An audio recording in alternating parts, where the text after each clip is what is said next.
Good morning बच्चों। आज हम कक्षा 10वीं का विषय हिंदी पढ़ेंगे। पाठ है 3.3 और पाठ का नाम है घीसा। इस पाठ की लेखिका है महादेवी वर्मा जी। लेखिका कहती है कि जब अवकाश का समय रहता है तो कुछ लोग अपने मित्रों से मिलने या मनोरंजन का कार्य करके व्यतीत करते हैं, लेकिन लेखिका जो है वह गंगा के तट के किनारे बैठकर प्रकृति का अवलोकन करती है और उसे प्रकृति को देखते देखते अनेकों रचनाएं करने के भाव उत्पन्न होते हैं।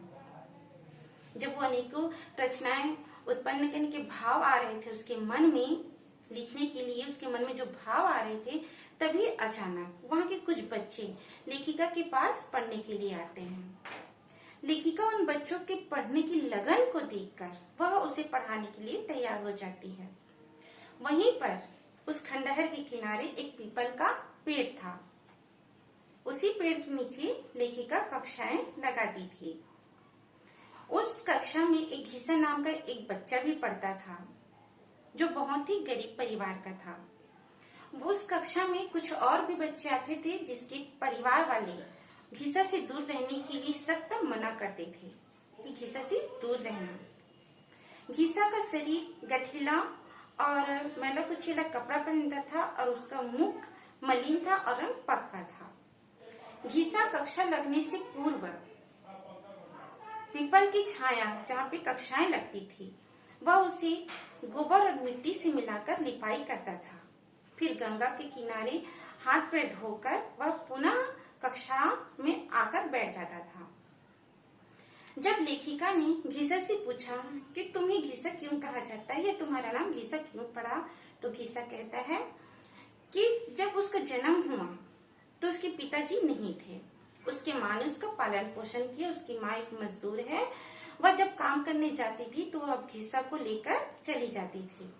घीसा को वहीं जमीन पर आसपास लिटा देती थी और अपना काम करती थी।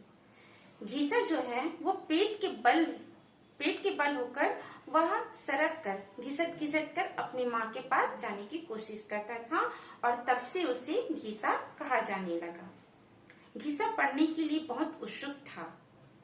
उसकी पढ़ाई को देखकर जो लेखिका है वो बहुत ही प्रभावित हुई और उन्हें सफलता भी मिली।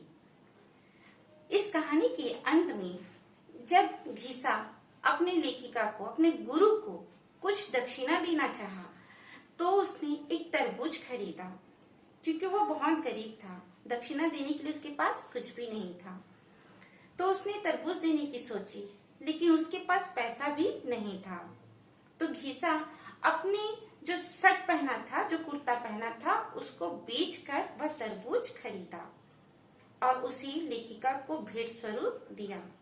लेखिका को जब ज्ञात हुआ कि घीसा ने यह तरबूज अपने शर्ट को बेचकर मुझे दक्षिणा स्वरूप दिया है, तो उसे देखकर उसकी आंखें ही नहीं बल्कि लेखिका के रोम रोम गीला हो गया और वो बहुत ही प्रसन्न हुई। और इस घटना के बाद लेखिका जो है वह घीसा को हमेशा के लिए याद रखी।